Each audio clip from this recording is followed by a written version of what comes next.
Good morning students, welcome to the video lecturing on BSc Third Sem Mathematics. So this is the first session on chapter 2 Riemann integration. First let us study the basic definition. First one is the real valued function. A function whose domain and range are subsets of a set of real numbers is called a real valued function of a single real variable.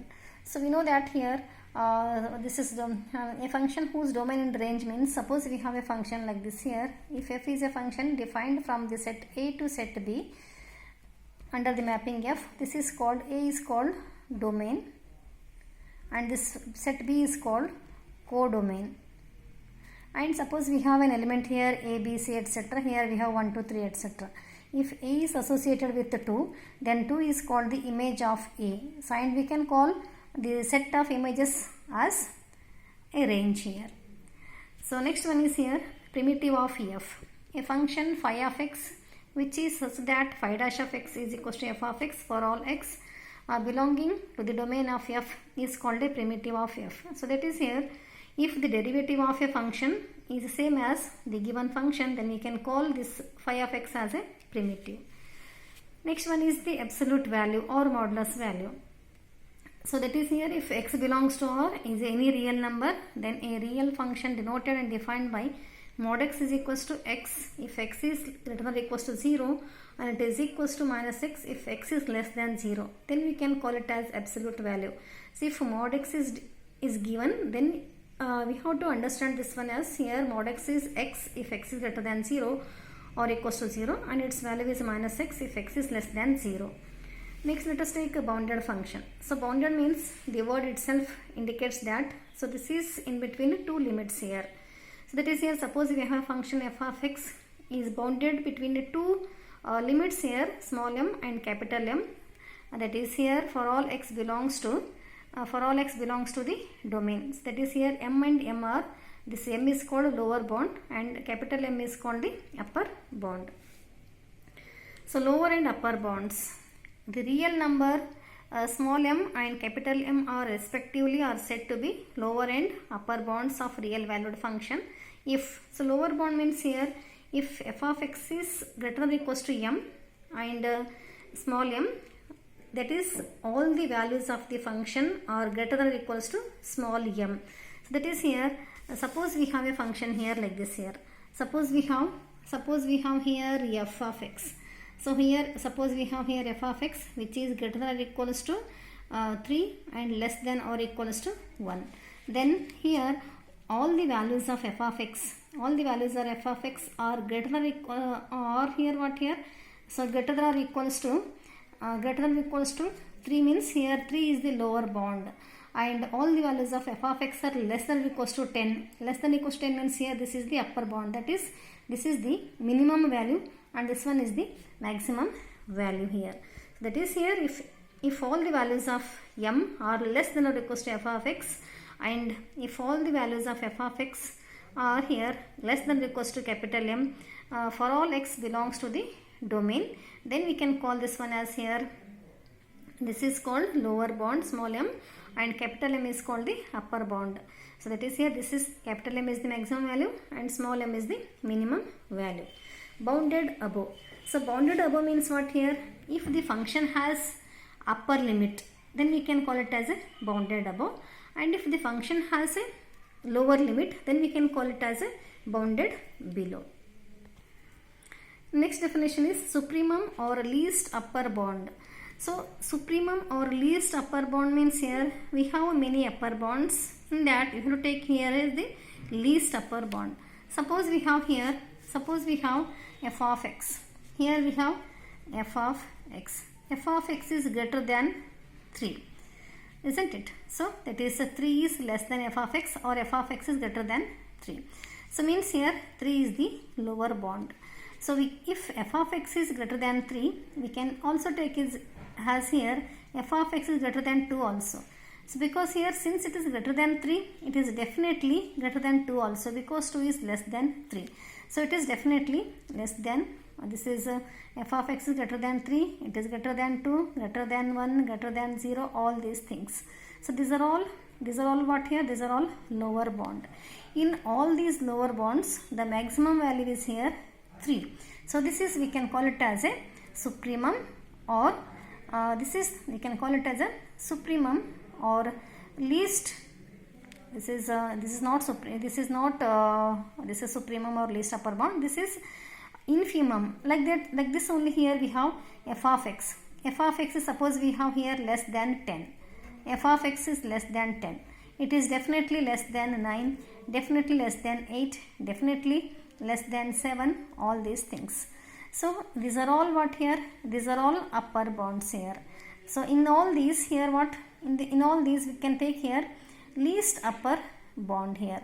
So it is definitely, in all these we have to take here least one you have to take here. It is, suppose it is here, the least upper bound is what here? 7. We can call it as a supremum or least upper bound, because here f of x is less than 10 means it is definitely less than 7, less than 8, less than 9. In all these 10, 9, 8, 7. So 7 is the minimum one, least it is. So we can call it as a least upper bound. So that is here, if u is a upper bound, if u is the upper bound of f, that is u is greater than or equals to f of x for all x, first point. And second point, any number less than u is not an upper bound of f, that is, if k is less than u, then k is not an upper bound.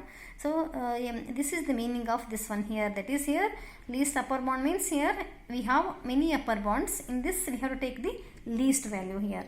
So it is least upper bound or supremum. Next one is here infimum or greatest lower bound of a function f of x. So here I told you here f of x is greater than 3. F of x is greater than 3 means it is greater than 2, greater than 1, greater than 0 also we can take here. These are all what here? These are all lower bounds. In this you have to take here, greatest one. So greatest one is here what? 3. So this is the meaning of this one.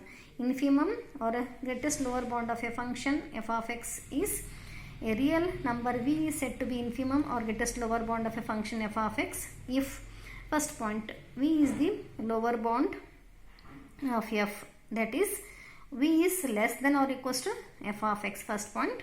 And second point, any number k greater than v is not the lower bound of f, means all the values of k should be less than v. Here only we have like this here, that is here suppose we have taken this one as k, that v. So v is what here? V is less than f of x, and these are all k should be less than v, not greater than v. Then we can call it as a this one greatest lower bound or infimum. Next is partition or a closed interval. Suppose we have an interval I is equals to a comma b. Suppose it is here, instead of a comma b it is like this here, it is 2 comma 5. Closed interval means it includes both the endpoints. So suppose if you expand this one, you will get like this here, it is 2, 3, 4, 5 if the length of interval is 1 here. So this is the meaning of closed interval.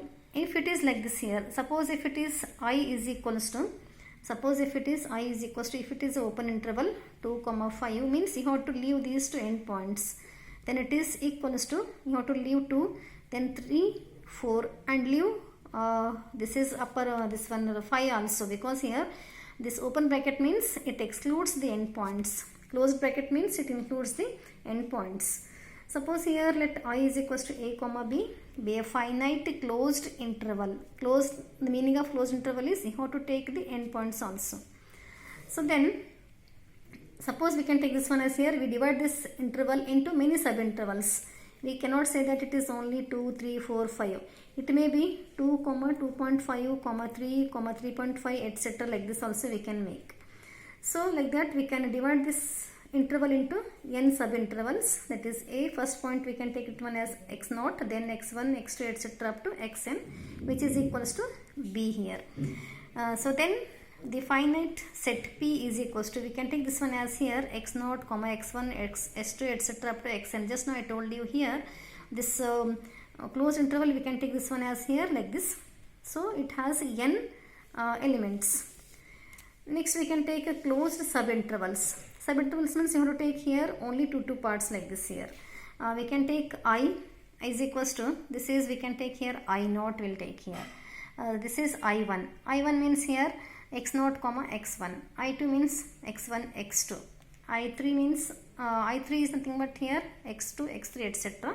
IR is equals to xr minus 1 comma xr, and etc. we can take In is equals to xn minus 1 comma xn. So this is the subinterval. We have divided these points in small subintervals. The interval x0 x1, then x1 x2 x2 x3 etc. like this we can divide this one. So here so these are determined by P, are called the segments or components of the partition P. Now we can add all these partitions here. This is I1 union I2 union I3 etc. If you add all these, you will get here summation. This is equals to R equals to 1 to, that is union of all these intervals. Union of R equals to 1 to n IR, it is equals to union of R equals to 1 to n. Here IR is nothing but here rth interval xr minus 1 comma xr. So this is nothing but here if you add all these subintervals, you will get the main interval, that is a comma b. This is equals to I. Next comes length of the interval IR. Length means here you have to take here, suppose let us consider the rth subinterval. IR is equals to xr minus 1 comma xr is the rth subinterval. Then a real number delta r, difference between these two elements here xr minus 1 is called the length of IR. That is the difference between upper limit minus the lower limit is called the length of the subinterval IR. Next comes norm of a partition. Norm means, suppose we have here I1. I1 is what we have seen here, I1. I1 is x0 comma x1. I2 is x1 comma x2 etc. We have here In is equals to xn minus 1 comma xn. So here delta 1. Here we have what? Delta 1. Delta 1 is x1 minus x0. Delta 2 is x2 minus x1 etc. So that is here, these are all we can call it as length of the subintervals. Norm of a partition means what here? Norm of a partition is denoted by like this. It is the maximum of the length of subintervals. So we have here all these we have all these length of intervals. Among all these length of intervals, we have to take the maximum length of interval. Then we can call it as a norm of the partition. Suppose here delta 1 is greater than delta 2, then a norm of P is delta 1. Like that you have to take here. That is norm of P is equals to maximum of delta R, where R is equals to 1, 2, 3 etc. up to n. Means here it is nothing but here, this is nothing but maximum of delta 1 comma delta 2 delta 3 etc. up to delta n. So which is the maximum length of interval, you have to take that one as the norm of P. That is maximum of the length of interval xr minus 1. We can call it as the norm of a partition. So next one, upper and lower Riemann sums. Suppose we have a function f from the interval I. It is nothing but here, closed interval a comma b is nothing but here I it is. From I to R is a bounded function, means it should be bounded between two limits, lower and upper limits. And let us take the partition P. Here the interval is divided in all these subintervals x0, x1 etc. up to xn, which is equals to b. Be a partition of the interval a comma b. And since here f is bounded on the interval a comma b, and it is also bounded on each of subintervals also. Since this function is bounded, means each subinterval is also bounded. And let us take here capital M is the upper bound and small m is the lower bound. That is, this is supremum. Upper bound is called supremum and lower bound is called infimum of this interval a comma b. And generally it is the supremum and infimum of this this is interval. And let us take here, if you take particular interval here IR, which is xr minus 1 comma xr, then for this capital MR is the supremum of this subinterval IR, and small mr is the infimum of this subinterval IR. That is here capital MR is the supremum, means maximum value. This is XR, and small mr is the XR minus 1. Then the sum m1 delta 1 plus m2 delta 2 plus etc. up to mn delta n. It is equals to sigma r is equals to 1 to n. Mr delta r is called upper Riemann sum or upper Darboux sum of f corresponding to the partition P, and is noted by UPF. So this is important topic in this chapter. This is the very basic definition, so you have to remember. So thus UPF is equals to sigma r is equals to 1 to m capital MR delta r. Here MR is, this MR is what? Supremum of the length of, supremum of the subinterval IR. Here IR is XR minus 1 comma XR, and delta r, so delta r is what here? Delta r is nothing but length of interval, that is XR minus 1. This is delta r, and this one is capital MR, supremum of this interval. So thus here UPF is equals to sigma r is equals to 1 to n MR capital MR delta r. Similarly, so the sum small m1 delta 1 plus small m2 delta 2 etc. up to mn delta n, that is sigma r is equals to 1 to n small mr delta r, is called lower Riemann sum or lower Darboux sum of the function f, and is noted by LPF. So thus LPF is equals to sigma r is equals to 1 to m small mr delta r, where small mr is this is infimum of the function f of x, and delta r is the length of subinterval IR here. So these are the very important definitions of this chapter. Next is oscillatory sum. Oscillatory sum means difference between these two upper and lower Riemann sums. So that is here UPF minus LPF is called oscillatory sum, and it is denoted by WPF. So that is UPF minus LPF. You know UPF is what? Sigma r is equals to 1 to m capital MR delta r, where capital MR is supremum of the interval IR, and delta r is the length of the interval IR, and minus LPF. LPF is sigma r is equals to 1 to m small mr delta r, where small mr is the infimum of the interval IR, and delta r is the again same length of the interval IR. If you combine these two, will take this one as here together, sigma r is equals to 1 to n capital MR minus small mr delta r. So this is the definition of a oscillatory sum. So in this in today's class, you have to remember these three definitions, very basic definitions: upper Riemann sum, lower Riemann sum, and oscillatory sums. Thank you.